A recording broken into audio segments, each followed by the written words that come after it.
No programa de hoje, nós convidamos o professor Vanderlei Salvador Banhato para falar sobre a possibilidade de criação de um curso de engenharia biomédica na USP de São Carlos.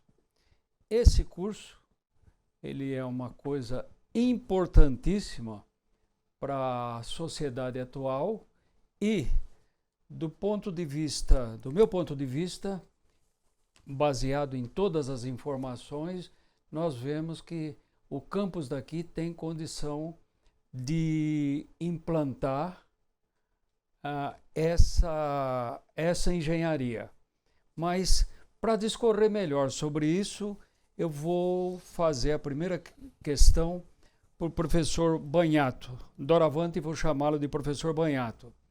Então, a primeira questão é a seguinte: qual é a razão da ESC, da Escola de Engenharia de São Carlos, USP, de São Carlos, estar se organizando para implantar um curso de engenharia biomédica no nosso campus? Bom, primeiro eu queria cumprimentar todo mundo que vê aí o seu programa, né, Guastaldi?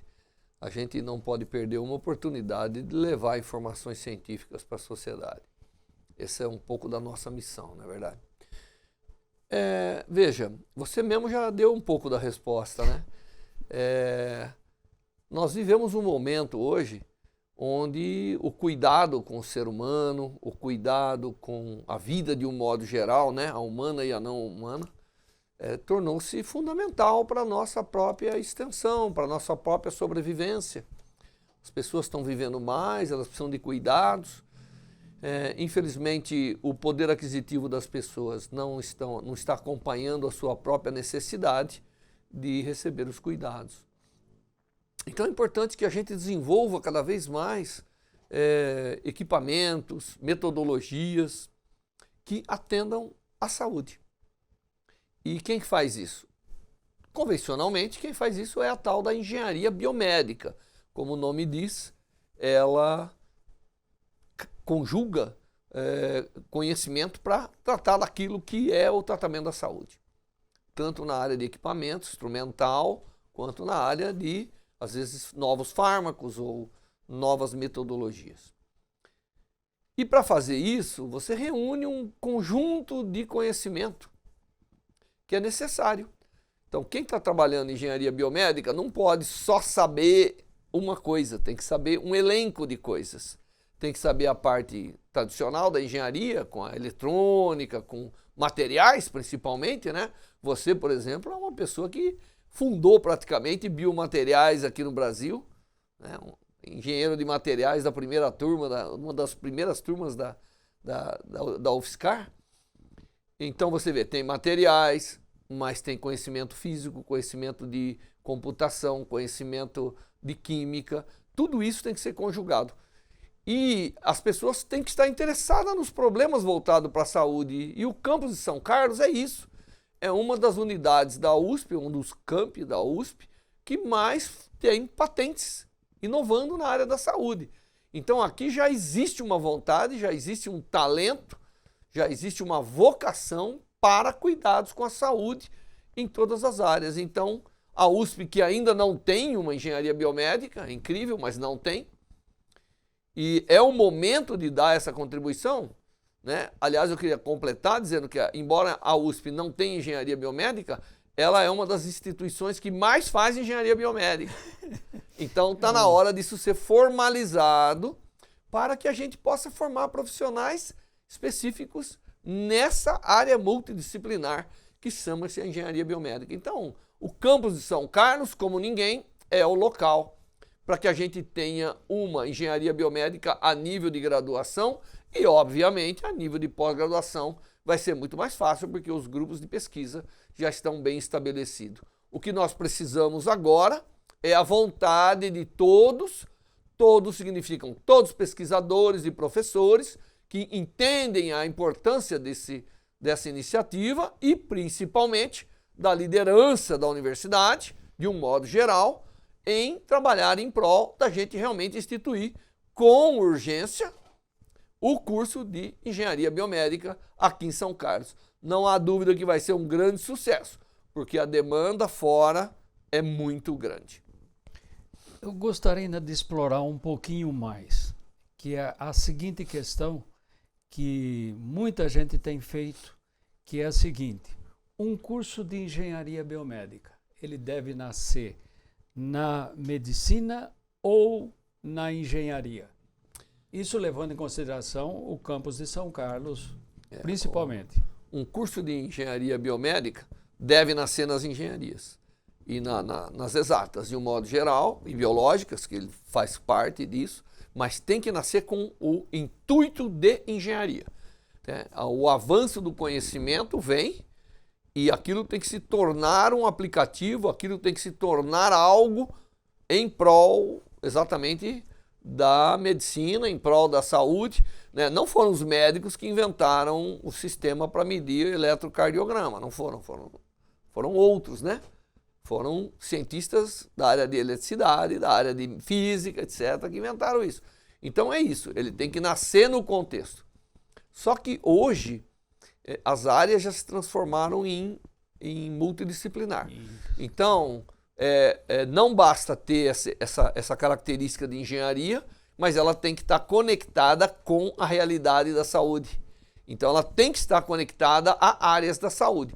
Mas aqui na Universidade de São Paulo, aqui em São Carlos, nós estamos conectados à medicina de Ribeirão Preto, nós estamos conectados à medicina da UFSCar, nós estamos conectados à odontologia de Araraquara, nós estamos conectados com a saúde pública da USP, nós estamos conectados com a parte de biomedicina, com a parte de biomédicas em geral. Então, veja, nós estamos muito conectados, nós temos a capacidade de realmente atrair pessoas e atrair colaborações para que a gente aqui, caso esse curso venha a se consolidar, que eu espero que venha, nós vamos ter realmente algo diferente, diferente das engenharias biomédicas que existem. Existem várias iniciativas de criar aí a chamada engenharia física, a física médica tradicionalmente cuida também de um elenco aí de tecnologias para a saúde, mas a engenharia biomédica hoje é necessário porque a tecnologia evoluiu tanto que tem que ter essa especialidade de tornar aquilo um aplicativo para realmente chegar na saúde humana. Então não basta ter os princípios, tem que ter o produto final. E a engenharia biomédica é que faz isso. As outras áreas geram princípios. E aí você vem e conjuga.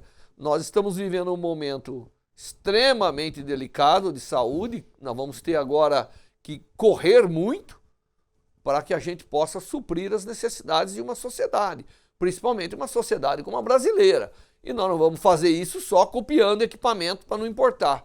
Nós vamos fazer isso sendo referência em novas tecnologias para a biomedicina, para o tratamento da saúde de um modo geral.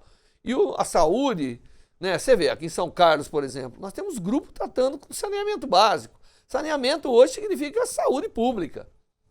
Nós temos grupos trabalhando com mamografia, nós temos grupos trabalhando com como descontaminar o sangue, nós temos grupos trabalhando com como fazer novos sensores para detecção de doença ou detecção de determinadas componentes no sangue, e assim vai. Nós temos todos os ingredientes para fazer o melhor bolo possível no que diz respeito à engenharia biomédica. E temos que fazer, e a engenharia é fundamental aí, porque é aquele espírito da transformação do conhecimento e aplicação direta que a engenharia tem. Não quer dizer que a física, a biologia, a química, a matemática não tenha, mas a engenharia é treinada para isso, por isso que chama-se engenharia biomédica, e não apenas biomédica, que é o indivíduo que conjuga determinados conhecimentos, mas ele não necessariamente tem que chegar no produto, tem que chegar no ponto final do ciclo, como é o que se espera de uma engenharia biomédica. Eu gostaria de complementar essas informações que você acabou de passar, que é o seguinte: estima-se que há 600 milhões de pessoas no mundo com 60 anos ou mais, o que poderia dobrar até 2025, portanto daqui 3 anos, chegando a 2 bilhões até 2050. E o impacto econômico da morbidade nesta população representa um fardo significativo que requer soluções rápidas e efetivas. Novamente, quem pode fazer isso, ou pelo menos tem as condições de fazer isso, é a área de engenharia biomédica. Em seguida, eu gostaria de alguma forma você já começou respondendo, mas eu gostaria de que você, como tem grande relação com a Universidade do Texas, dar uma visão, sempre uma visão geral, sobre a engenharia biomédica do Texas. Inclusive se eles nos auxiliaria ou não. Certo. Bom, como você disse, nós vivemos um momento muito importante na sociedade, onde nós invertemos a pirâmide social. Hoje nós temos mais pessoas acima de 15 anos do que recém-nascidos. É uma realidade. E teremos um número de pessoas seniores na sociedade extremamente elevado. A pior coisa que pode acontecer para uma sociedade, é o que acontece em alguns países, é o desprezo às pessoas que contribuíram com aquela sociedade durante um tempo, gastaram a sua vida construindo e agora então são jogadas na sarjeta. Isso não pode acontecer. Uma sociedade decente é uma sociedade que tem um grande corpo de pessoas que trabalham, que produzem e sabem que tem que cuidar de quem vem, porque aquilo assegura o futuro, e de quem vai, porque aquilo assegura a continuidade e o reconhecimento pelo esforço que é feito.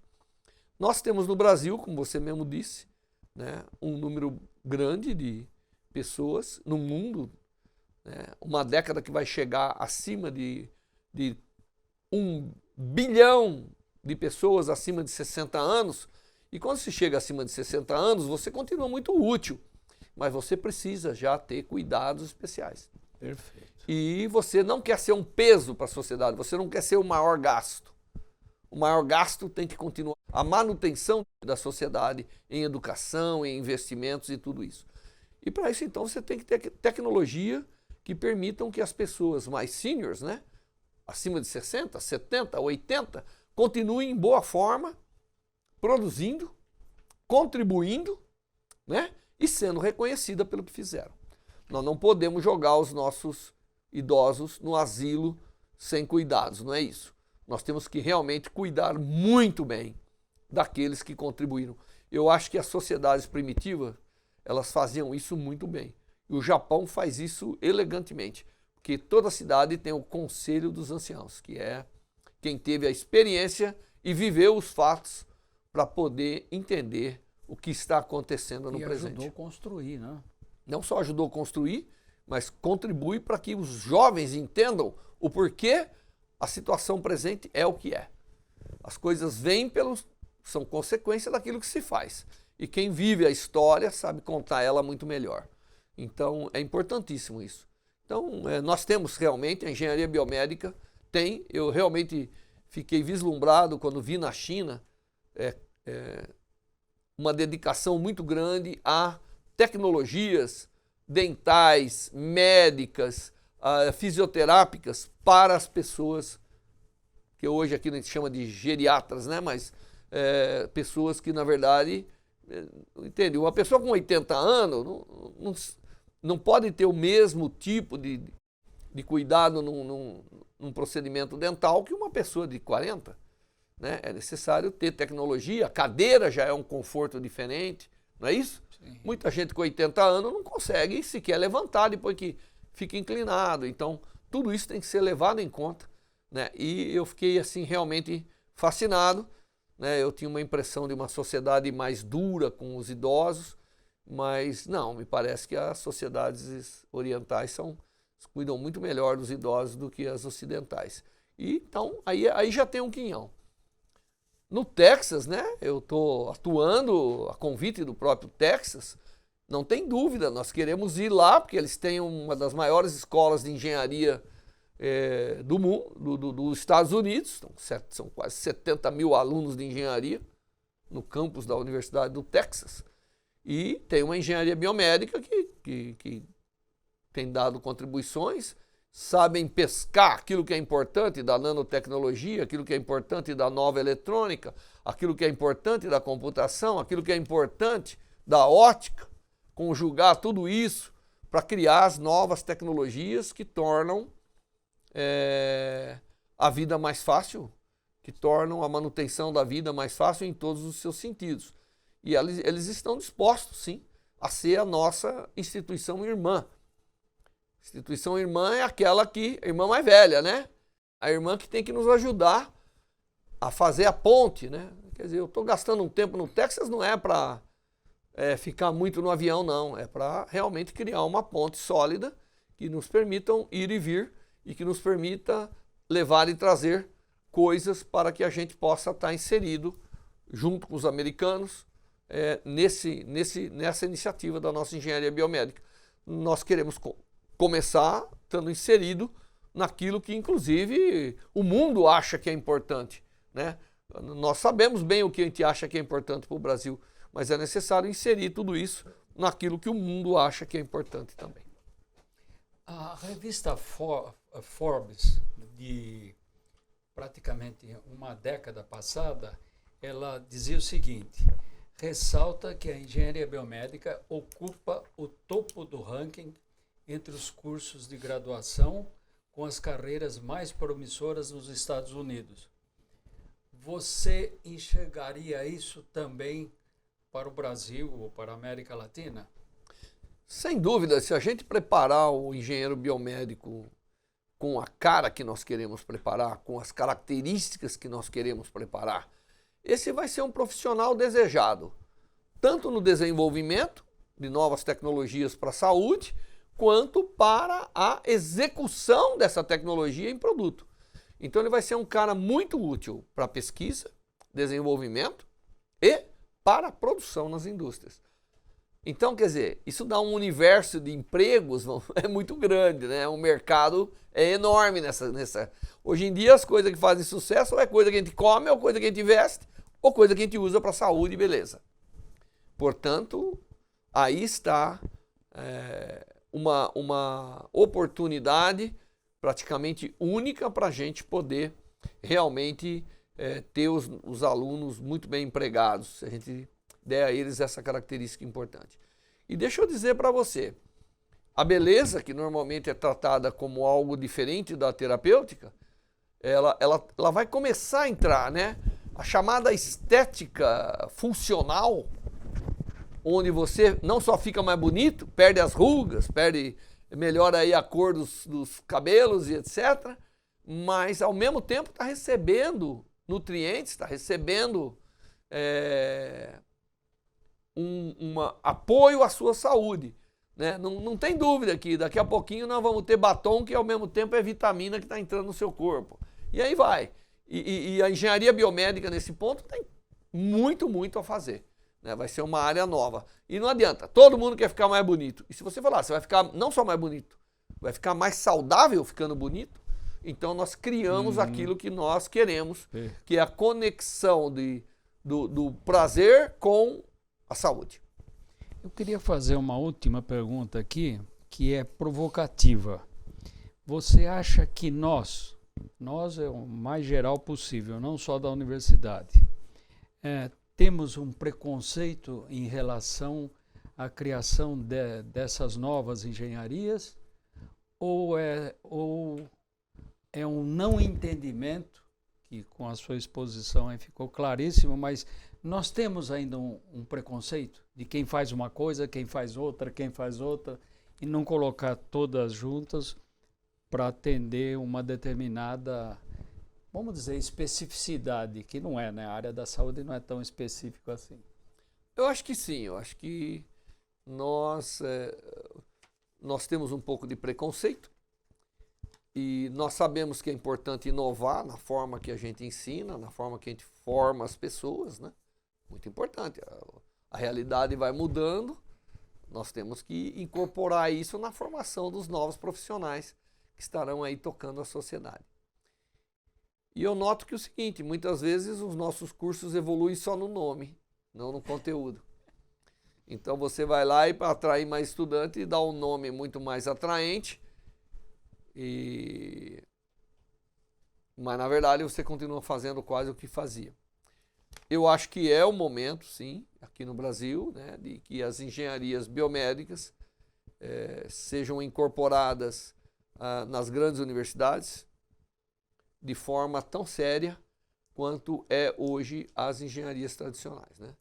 A engenharia da computação cresceu muito, a gente sabe por quê, né? Hoje a computação está em tudo. A engenharia química conseguiu conquistar um espaço importante. E as tradicionais, né? A engenharia mecânica, a engenharia elétrica, a engenharia ambiental, eu acho que ainda anda assim, né? Tentando se definir para quê. Mas é hora da gente realmente pegar e nesse contexto, né, criar essas engenharias que já existem no mundo. Nós não vamos estar inventando a roda, obviamente, mas fazer de tal maneira que a gente consiga incorporar aquilo que há de melhor nas outras engenharias, nessa engenharia que conjuga muitos conhecimentos. Isso é possível, obviamente. Não quer dizer que nós vamos produzir um engenheiro elétrico, um engenheiro mecânico na mesma pessoa, não é isso, né? Porque o contexto é um pouco diferente. Se você pega uma engenharia civil, a pessoa não tem que estar preocupada com o esqueleto humano. Em geral, não está. Um engenheiro biomédico vai ter que ter conhecimento de resistência de materiais, de estrutura, de tudo isso para entender como é o esqueleto humano. Que, aliás, nós temos que melhorar um pouco, né? Porque as primeiras coisas que estão dando problema para a sociedade é um pouco da degradação do nosso suporte mecânico, do nosso sistema esquelético. Mas então ele tem um pouquinho de cara de engenharia civil, um engenheiro biomédico. Mas ele não é um engenheiro civil. Se você mandar ele montar uma ponta, ele não é para ele isso aí. Ele tem que montar a estrutura, ele tem que entender da estrutura com aqueles conceitos da engenharia civil para a saúde, para o ser humano, quem sabe até para os animais, etc. Mas tem que ser aí. E mesma coisa com o engenheiro elétrico, né? O engenheiro biomédico não tem que desenhar a nova memória do computador. Esse é o espaço da engenharia aí, que está aí bem. Mas ele tem que saber incorporar aquilo nos equipamentos que são. Então ele tem que saber o suficiente de engenharia elétrica para poder desenhar aquilo que precisa, para poder processar aquilo que precisa, para que a sua tecnologia faça o desejado. E aí vai com todos. E eu não vou nem falar da física, porque aí eu ficaria falando aqui durante 2 horas sobre o porquê que os conceitos físicos hoje estão em prol da vida. Né? A mesma coisa a química, né? Hoje em dia, para se entender a vida, você tem que juntar um monte de química, um monte de física e fazer sentido de tudo isso. A vida talvez seja o elemento onde todas as disciplinas se conjugam. Então, agora, por que a USP ainda não fez? Porque de fato ela já faz, mas ela faz um pouco em cada área. E para dar o contexto que precisa, isso tem que estar unido. Não tem dúvida que a nossa engenharia elétrica tem pessoas competentes e fazendo contribuições para a área da biomedicina. Mas nós temos que ter a organização para otimizar isso aí e não ter esses casos isolados em cada lugar. Isso todo mundo tem que estar junto, não é? Você não pode botar um cantor de ópera dentro de um festival de rock. Embora as pessoas vão ouvir. Vão ouvir. E o cantor de ópera vai ser aplaudido, mesmo numa audiência de rock. Mas ele não vai ter o mesmo contexto se ele estiver integrado naquela audiência. Então é isso, quer dizer, nós temos que pegar as afinidades e essas afinidades tornam a competência amplificada.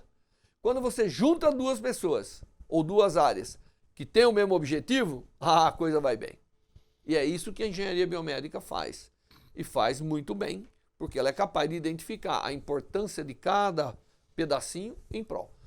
Então nós temos que fazer, e se a gente não fizer, não será feito aquilo que precisa ser feito. E a nossa disposição é que São Carlos vai ter a primeira engenharia biomédica aqui da USP e vai ser um sucesso, porque o mercado existe, a necessidade da sociedade está aí, enorme, enorme, enorme, né? E a competência instalada. Então nós temos tudo que precisa para rapidamente fazer uma engenharia biomédica que vai ser referência no Brasil e, obviamente, muito além das fronteiras do Brasil. Bom, minha última pergunta é a seguinte: você gostaria de dizer mais alguma coisa que não foi perguntado? Não, acho que a gente cobriu relativamente bem, né, o tema. É uma entrevista aqui bem descontraída para mostrar a importância que nós temos. Só que eu acho assim, tem que haver a mobilização, né? Eu não preciso ser astrônomo para entender que a astronomia é importante. Eu não preciso ser engenheiro aeronáutico para entender que a aeronáutica é importante. Então, os profissionais, de um modo geral, têm que entender a importância que tem isso, mesmo que eles não estejam nessa categoria. Tá certo? Quando você faz uma coisa bem sucedida num contexto geral, o todo é beneficiado. Então, é isso que nós temos que agora lutar. Nós já temos a proposta pronta, nós temos que realmente solicitar que a universidade trata com o carinho e a agilidade necessária para que a gente, provavelmente no ano que vem, venha com alguma novidade aí para que os alunos possam sim fazer uma engenharia biomédica como a gente tem a visão aqui em São Carlos, no campus da Universidade de São Paulo. Que já fazemos, mas aí de uma forma mais estruturada, né? Mais estruturada, exatamente. Muito bem, muito obrigado pela nossa conversa. Eu que agradeço e continuo com o seu programa aí, que tem um sucesso aqui no nosso canal universitário. Muito obrigado.